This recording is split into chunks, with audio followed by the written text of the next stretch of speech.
Mathieu, qu'est-ce que t'as pensé de Money in the Bank? Qu'est-ce que t'as pensé de NXT TakeOver Chicago? Ah, c'est vrai que les deux shows étaient serrés, hein. Oh putain de merde. Honnêtement, je vais commencer par parler du show qui en vaut la peine. Voilà, j'ai parlé du show qui en vaut la peine et un show qui mérite d'être regardé et qui n'est même pas regardé. Et c'est tellement dommage, en fait. C'est NXT. Clairement, NXT TakeOver Chicago, l'un des meilleurs shows que j'ai vu de ma vie, vraiment. En termes de catch, en termes de in-ring, en termes de rivalité également, parce qu'NXT au niveau des rivalités, c'est exceptionnel, vraiment. Il y a une telle intensité dans les rivalités, dans les feuds, dans les matchs. Vraiment, c'est juste incroyable. Et on va parler de Money in the Bank juste après, mais voilà, je tenais à parler d'NXT parce que vraiment, si vous n'avez pas vu NXT TakeOver Chicago, vous avez raté un truc. Pour moi, le plus beau match de la soirée, je vais pas vous mentir, c'était Undisputed Era. Donc, Kyle Riley et Roderick Strong contre Danny Burch et Oni Lorcan pour les NXT Tag Team Championship ou Undisputed Era ont conservé. Et franchement, mais quel match incroyable, vraiment incroyable. Les mecs ont réussi à nous produire un spectacle de malade. Bravo. Bravo NXT. Et c'est dommage que ce show ne soit même pas regardé. En fait, c'est vraiment dommage que ce show ne soit même pas regardé, qu'on ne prenne même pas le temps de regarder ce show parce que clairement, et c'est pas des conneries en plus, quand j'étais sur le live réaction, donc on a fait un live réaction dans la nuit de samedi à dimanche, donc pour NXT TakeOver Chicago. Il y a des mecs qui sont venus sur le chat et qui ont dit moi je regarde pas la WWE. Non, pardon, moi je regarde la WWE, je regarde pas NXT. Il y a un autre mec qui m'a posé la question. NXT, c'est quelle fédération de catch? On va mettre les choses au clair. NXT, c'est très simple. C'est la WWE. C'est juste que ce n'est pas les mêmes personnes qui gèrent ça et ce n'est pas le même Big Boss qui gère ça. Normalement, dans la logique, on devrait avoir Raw et SmackDown qui devraient être au-dessus de NXT. Mais le problème, c'est que non. Non, on n'a pas ça. Là, le problème, c'est qu'on a Raw SmackDown qui est 30 fois en dessous de NXT. Et vraiment, c'est pas pour déconner. C'est juste que celui qui gère Raw et SmackDown, c'est monsieur Vince McMahon. Ça, je pense que vous le savez tous. Qui est pas un incompétent, mais qui n'a plus les moyens de gérer tout ça. Vraiment, le mec a 75 ans, 60, je sais pas combien d'années. Le mec est milliardaire.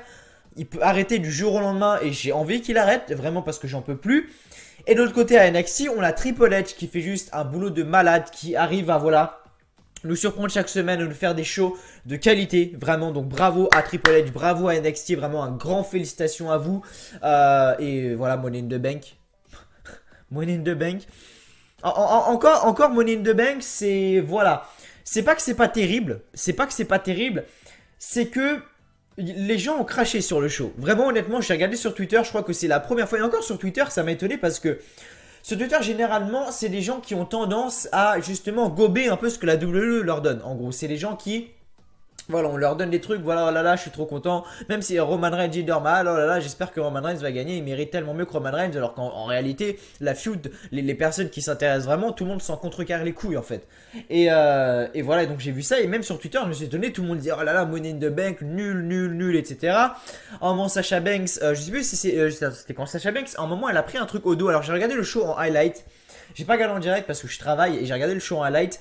Et j'ai vu qu'à un moment, Sasha Banks s'est fait très mal au dos. Alors je sais plus si c'est sur une prise, si elle est retombée ou quoi, je sais plus. Et il y a des mecs qui ont fait, genre, il y a un mec sur Twitter, franchement, il m'a tué. Là, j'étais explosé de rire. Le mec, en gros, a écrit, non, vendredi 17 juin, non. Vendredi, n'importe quoi. Dimanche 17 juin, nous avons perdu le show de Sasha Banks dans un match, dans un ladder match des femmes, entre parenthèses, nul en plus. Franchement, il s'en est pris plein dans la gueule, Money in the Bank, honnêtement. Et moi, je vais pas cracher dessus aujourd'hui. Pourquoi? Parce que je suis content. Je suis content parce que j'ai eu énormément de surprises et c'est ça que j'aime avec la WWE, c'est que on a des surprises. Moi, j'ai eu énormément de surprises aujourd'hui. Je m'attendais pas en fait à avoir tout ça. Vraiment, je ne m'attendais pas à avoir tout ça en fait. À voir Alexa Bliss qui gagne la mallette déjà. Alors ça, on va parler après d'Alexa Bliss. Mais Alexa Bliss qui gagne la mallette, qui cash-in le soir même sur Nia Jax et qui remporte le titre des femmes d'Euro. Ça déjà, j'étais complètement choqué. On a eu James Ellsworth qui est de retour. Oui, James, oui, vous m'avez bien entendu. James Ellsworth est de retour à la WWE. Je suis content, vraiment je suis content, mais je vous expliquerai après un peu pourquoi. J'aurais jamais pensé également que Braun Strowman aurait gagné la mallette. Alors, Victor, je sais pas si tu passes par là, Vico Wrestling 21. La petite affiche, Mela is Money, she beat Charlotte Flair twice. C'est pas pour maintenant. C'est pas pour maintenant, mon petit pote. Mais en tout cas, voilà, c'était un pari qu'on avait fait ensemble. Mais voilà, je vais pas en parler plus que ça. Seth Rollins contre Elias. Je m'attendais vraiment beaucoup de ce match et j'ai été servi. Le match a été très bon. Dommage pour la fin. Ça s'est fini par un small package, donc un roll-up. Je suis déçu, quand même, je suis déçu. Mais voilà, Elias s'est vraiment bien émerdé. J'espère que ça va aller mieux pour la suite. Et puis après, mon Dieu, on est parti dans les enfers, mais total. On a commencé le show avec Daniel Bryan contre Big Cass. Tirez-moi ma première balle. Après, on a eu Bobby Lashley contre Sami Zayn. Tirez-moi ma putain de deuxième balle. Après, on a eu quoi? On a eu Elias contre Seth Rollins. Ça a été. On a eu le Money in the Bank des femmes. Ça a été. On a eu G-Normal contre Roman Reigns, tirez-moi ma troisième balle. On a eu quoi? On a eu Asuka contre Carmella. Ça, j'étais content parce que James Ellsworth c'est de retour, mais ça, je vous expliquerai après. On a eu Shinsuke Nakamura contre AJ Styles. J'ai une question à vous poser. Et si quelqu'un arrive à me répondre, même sur Twitter, j'ai eu pas mal de réponses et personne n'a réussi à me répondre. Et s'il y a quelqu'un si quelqu'un arrive à me répondre, j'aimerais bien. À quoi a servi le heel turn de Nakamura? À quoi a servi le heel turn de Nakamura? Je vous attends dans les commentaires. Vous avez 10 secondes. Vous avez 10 secondes pour répondre. Voilà, à quoi a servi le heel turn de Nakamura? Là, vous êtes tous en train de réfléchir, en train de flipper. Non, mais sans déconner. Le mec, on lui a fait faire un heel turn à Mania 34, qui est quand même le plus grand show de l'année de catch au monde dans l'année. Hein. Enfin, normalement. Et voilà, franchement, on lui a fait faire un heel turn, etc. Et ça a servi à quoi? Même pas pour le donner le titre, parce que croyez-moi que si la feud continue entre les deux, je vais péter un câble. Vous voyez le veine là, au milieu de ma tête? Sérieusement, il va exploser avant la fin de la journée. Honnêtement, il va exploser avant la fin de la journée. J'en peux plus. J'en peux plus de cette feud et j'en peux plus d'AJ Styles en tant que champion. Vraiment. Je sais que ça va déplaire énormément de monde parce que je sais que beaucoup de personnes adorent AJ Styles. Mais je n'en peux plus. Honnêtement, j'en peux plus. Ça fait trop longtemps qu'il est champion. Ça fait depuis novembre, vous imaginez? Sans perdre le titre une seule fois. Novembre, décembre, janvier, février, mars, avril, mai, juin, ça fait 8 mois qu'il est champion, 8 mois et je commence à en avoir marre, j'aimerais bien avoir un changement de titre en fait. J'ai hâte de voir qui sera le prochain champion de la WWE, peut-être Braun Strowman, qui sait, parce que je crois que quand on a la mallette on peut cash in sur des superstars de Raw et de SmackDown. Donc est-ce que Braun Strowman cash-inera sur Brock Lesnar ou est-ce qu'il cash-inera sur AJ Styles, même si voilà, à mon avis Braun Strowman aura beaucoup de mal à cash-in sur Brock Lesnar étant donné qu'il n'est jamais là. Mais bon, voilà, en tout cas, AJ Styles contre Shinsuke Nakamura, j'en ai marre, et AJ Styles c'est pareil. Après on a eu Nia Jax contre Ronda Rousey avec donc Alexa Bliss qui est donc arrivé. Et à la fin on a eu donc le Money in the Bank ladder match des femmes. J'en peux plus, vraiment Quel show de merde, vraiment. Et encore, ça va. Il y a eu 3 trucs bien, hein, honnêtement. Il y a eu 3 trucs surprenants, mais après, waouh. Vraiment, c'est incroyable. Et du coup, voilà. Donc, qui a gagné la vidéo pronostic? 0 personne a gagné la vidéo pronostic. En même temps, comment tu veux pronostiquer un cash-in, une victoire de Alexa Bliss déjà dans le ladder match des femmes, premièrement, et pronostiquer qu'elle va cash-in dans la même soirée sur Nia Jax, Ronda Rousey? Comment déjà tu peux t'imaginer ça? Si la personne arrivait à faire ça, vraiment, bravo. Bravo mon pote, vraiment, parce que franchement, t'as géré. Moi, jamais j'aurais pensé. Du coup, j'ai décidé quand même de récompenser les personnes qui ont fait leur vidéo pronostic sur NXT, les gens qui ont gagné leur pronostic sur NXT. Bien évidemment, parce qu'il faut regarder NXT et il faut regarder toutes les vidéos de la chaîne, comme vous le savez. Donc voilà, il y a 2 personnes qui ont gagné la vidéo pronostic de NXT. C'est Fabien Flair, donc un grand bravo à toi. Et on a Suleiman Cissé également qui a gagné, donc bravo à vous deux pour ce jeu des pronostics sur NXT Takeover. Voilà, personne n'a gagné malheureusement sur Money in the Bank. Comme j'ai dit, c'était impossible à pronostiquer. Vraiment, j'aurais jamais cru que ça serait passé comme ça. Déjà que Alexa Bliss gagne le titre, la meuf est pushée depuis je sais pas combien de milliards d'années. Pendant toute l'année 2017, il n'y a que Charlotte qui a touché. Il y a que Charlotte et Bayley qui ont touché au titre. Pour vous dire à quel point. On a eu Charlotte en 2007 qui a touché au titre. Bayley. Après, on a eu que du Alexa Bliss. On a eu Sasha Banks pendant 2 semaines. Après, on a re-eu Alexa Bliss jusqu'à Mania 34. Waouh, vraiment waouh. On a une Nia Jax qui a touché le titre 2 mois pour qu'Alexa Bliss le reprenne. Combien de temps elle va être championne, Alexa Bliss? Après, on va me dire, ah oui, mais tu sais, Charlotte, c'est la Roman Reigns au féminin. Et tu vas me dire que là, Charlotte est plus push qu'Alexa Bliss. Charlotte n'a pas décroché la mallette, elle n'a pas cash-in dans la même soirée. À un moment, je suis désolé, il faut être objectif. Moi, j'ai été très objectif avec Charlotte, etc. À un moment, il faut être objectif. Je l'ai dit dans ma vidéo pronostic de Money in the Bank. Charlotte n'avait pas besoin de la mallette, encore moins Alexa Bliss. Charlotte n'avait pas du tout besoin de la mallette, il faut laisser la place à d'autres personnes. Je pense à par exemple des meufs comme Dana Brooke. Voilà, oui, je le dis, Dana Brooke, la meuf fait rien, mais elle est très talentueuse. Ruby Riott qui commence à faire ses preuves. Bayley, Naomi, Becky Lynch, Tamina, Lana, enfin des personnes comme ça. Pas des Alexa Bliss, pas des Charlotte. Sasha Banks, pourquoi pas? Parce que honnêtement, là, elle a reçu un gros dépouche, si je peux dire ça comme ça. Mais voilà, à un moment, il faut arrêter. À un moment, il faut arrêter, il faut être objectif, au moins 2 secondes. Alexa Bliss, c'est beaucoup trop push. Et Charlotte n'arrive pas à sa cheville au niveau du push. Vraiment. C'est dommage. Vraiment, c'est dommage de gâcher des trucs comme ça. Ember Moon, bon, Ember Moon, je peux comprendre. Elle venait d'arriver dans le main roster. Mais encore une fois, c'est comme une personne comme Ember Moon qui a également besoin de la mallette. Ember Moon, je suis désolé, a besoin de la mallette parce que la meuf est arrivée, il y a quoi? Elle est arrivée à Mana 34, enfin, elle est arrivée le Raw après Mana 34, donc ça fait quoi? Ouais, ça fait 2 mois déjà. Enfin, ça fait un peu plus de 2 mois même. Et honnêtement, si elle aurait eu cette mallette, elle aurait pu faire énormément de choses. Alors que Alexa Bliss, voilà, la mallette là, elle l'a déjà oubliée, elle l'a déjà enlevé sa mallette. On n'a plus de mallette des femmes. En une soirée, on n'a plus de mallette des femmes. Ça me dérange pas. Comme par exemple avec Dean Ambrose, Seth Rollins, on a vu Dean Ambrose qui avait cash in dans la même soirée, on a vu Seth Rollins qui avait cash in à WrestleMania 31 dans la même soirée. Ça me dérange pas, mais Seth Rollins connaissait son époque de gloire, ok, mais il n'avait pas un tel push aussi extrême, il ressortait pas champion de la WWE pendant 1 an pour gagner le titre le soir même. Vous voyez un peu vous voyez un peu où je veux en venir. Enfin voilà, tout ça pour vous dire que vraiment Alexa Bliss, c'est une honte de l'avoir fait gagner, honnêtement. Alors désolé pour tous les fans d'Alexa Bliss, mais à un moment faut le dire, faut dire la vérité. Je dis tout haut, tout ce que les gens pensent tout bas. Enfin bref, voilà, j'ai la chance, et ça aussi c'est également une chose que j'ai à dire, j'ai la chance de m'exprimer sur YouTube. Il y en a une personne qui aimerait faire des vidéos de catch sur YouTube, alors lancez-vous, honnêtement lancez-vous, je sais pas ce que vous attendez. Il y a un mec la dernière fois qui m'a envoyé, alors si je dis pas de conneries, son prénom il s'appelle Flo, si je dis pas de conneries, Florian, donc je suppose, enfin je sais pas. Et il m'a dit voilà, j'ai acheté le matériel, machin, j'ai acheté un petit micro, voilà, j'ai acheté un petit micro, tout ça pour faire des petites vidéos tranquillement. Mais je sais pas trop quoi faire. Moi, je lui ai dit, voilà, tu veux faire quoi? C'est quoi que tu veux faire sur ta chaîne? Il m'a dit voilà, je veux faire de la WWE. Bah, fais-le, mec, vraiment, fais-le. Faites-vous plaisir, vraiment, faites-vous plaisir. Aujourd'hui, YouTube, c'est une passion. Voilà, pour moi, YouTube, aujourd'hui, c'est une passion, bien évidemment, comme vous le savez.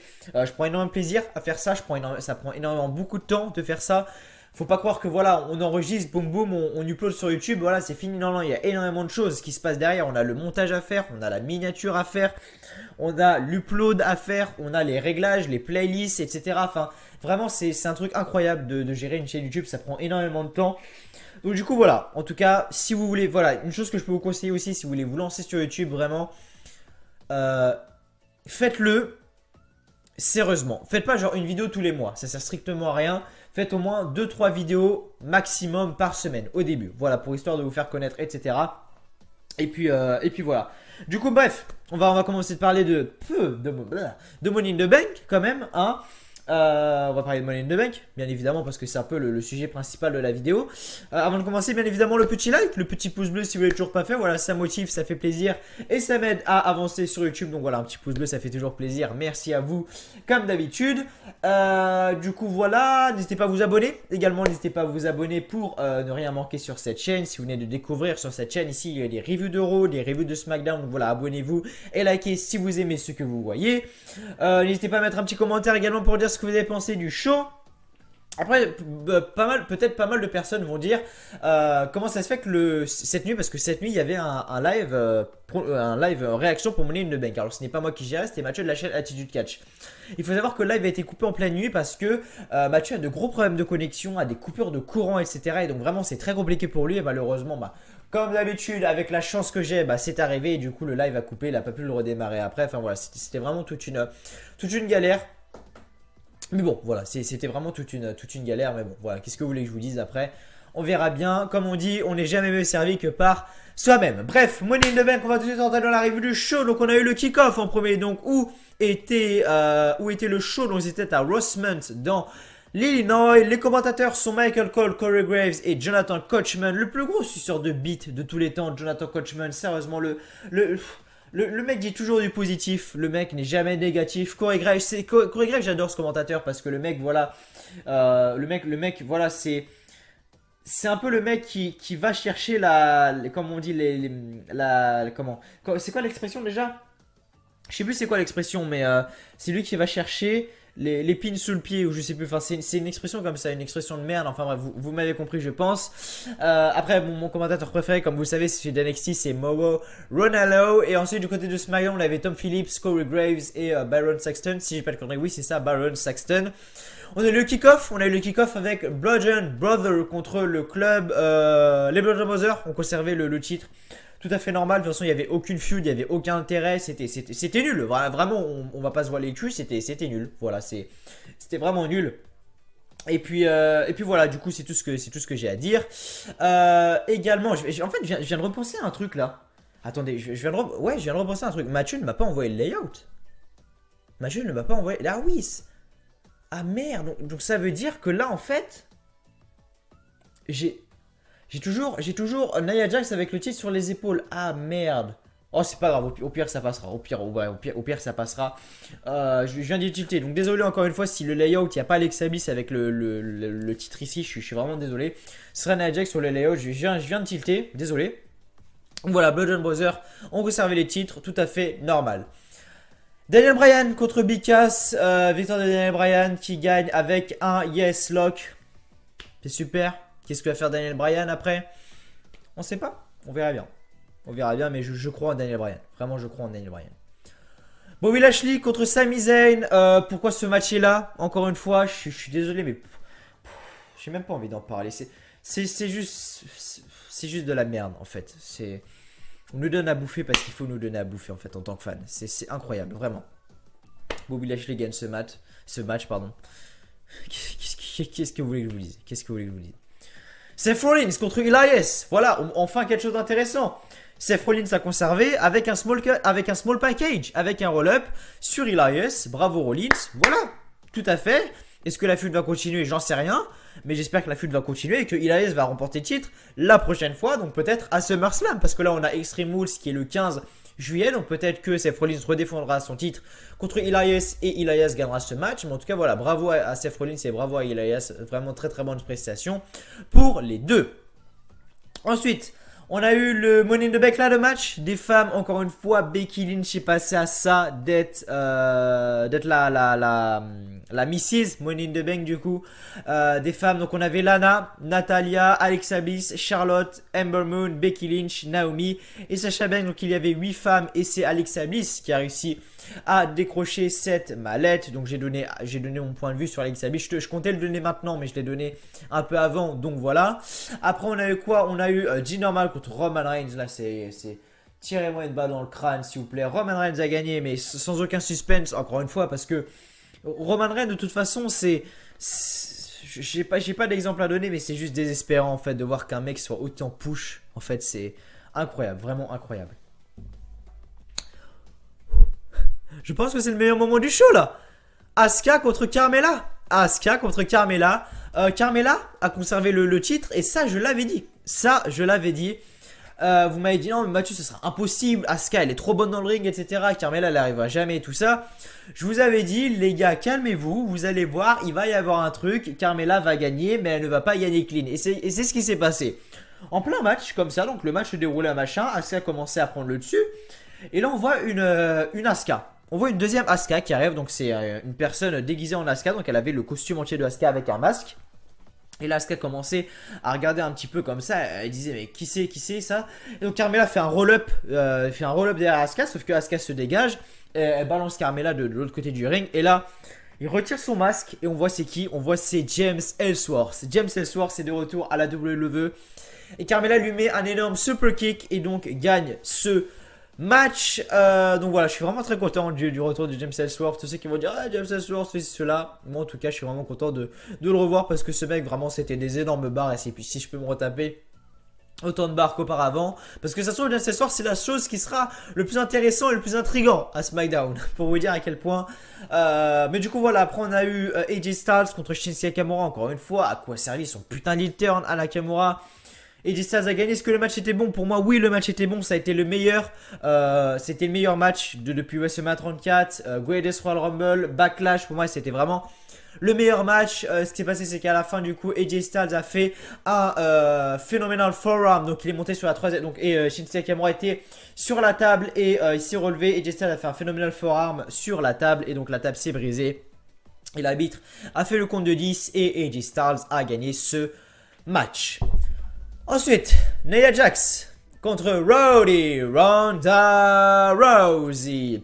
Alors, comment s'est déroulé le match? Ronda Rousey dominait. En fait, ce match était en fait composé de armbar. Voilà, je te fais un armbar, tu te dégages. Je te refais un armbar, tu te dégages. Je te refais un armbar, tu te dégages. Enfin, le match en gros c'était ça. Et après qui est arrivé? On l'a entendu à un moment, je sais plus, c'était Nia Jax, je crois, qui portait une prise à Ronda Rousey, si je dis pas de conneries. On entend les fans qui commencent à gueuler, machin, et tout comme ça.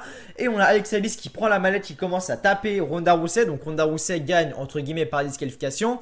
Après, donc, Alexa Bliss donne la mallette à l'arbitre. Et donc, elle cachine sur Nia Jax. Elle lui fait son Twisted Bliss pour gagner ce match. Et donc, Alexa Bliss est pour, encore une fois, notre nouvelle championne des femmes de Raw. Et enfin dans le main event, le Money in the Bank, ladder match masculin composé de Samoa Joe, Finn Balor, Rusev, Kevin Owens, Bobby Roode, The Miz, Braun Strowman et Kofi Kingston. Donc c'est Kofi Kingston qui a combattu donc pour The New Day. Et donc voilà, c'est Braun Strowman qui a gagné la mallette. J'aurais pas cru, vraiment j'aurais pas cru que Braun Strowman aurait gagné cette mallette parce que honnêtement, je voyais ça trop prévisible en fait. Et Braun Strowman n'a pas besoin de mallette pour avoir des matchs de championnat, je pense. Samoa Joe en avait besoin, Finn Balor en avait besoin, Rusev en avait besoin, Kevin Owens en avait besoin, Bobby Roode n'en a pas besoin parce que le mec était le mec le plus ennuyeux au monde. Le Miz en avait besoin. En fait, tout le monde en avait besoin sauf Braun Strowman. Mais c'est Braun Strowman qui a gagné le match. Qu'est-ce que vous voulez que je vous dise? Après voilà, Braun Strowman a gagné le match, bravo à lui. En tout cas, il a un an pour encaisser son contrat. Voilà, il a un an pour encaisser son contrat, que ce soit sur le champion de la WWE ou le champion universel. Voilà les amis, c'était tout pour cette review de Money in the Bank. J'espère qu'elle vous aura plu. Voilà, j'espère quand même que cette petite review de Money in the Bank vous aura plu. Désolé si le layout, voilà, désolé pour le layout. Si vous n'avez pas genre Alexa Bliss avec le titre des femmes de Raw, vous inquiétez pas, demain sur le layout de Raw, vous inquiétez pas, vous aurez Alexa Bliss avec le titre, vous inquiétez pas pour ça. Donc du coup voilà, j'espère quand même que le show Money in the Bank en globalité vous a plu. Si c'est le cas, voilà, le petit like, le petit pouce bleu, ça me fait vraiment extrêmement plaisir. Et n'oubliez pas de vous abonner à la chaîne, de mettre un petit commentaire. Et donc moi tout simplement à demain pour une review de SmackDown, une review de Raw, pardon. Passez vraiment une très bonne journée. Également passez une très bonne Coupe du Monde parce qu'on est en pleine Coupe du Monde et c'est vraiment le feu. Du coup voilà, très bonne Coupe du Monde. Voilà, supportons la WWE quand même. Ça a beau être de la merde en ce moment. Si vous voulez un remède, regardez NXT.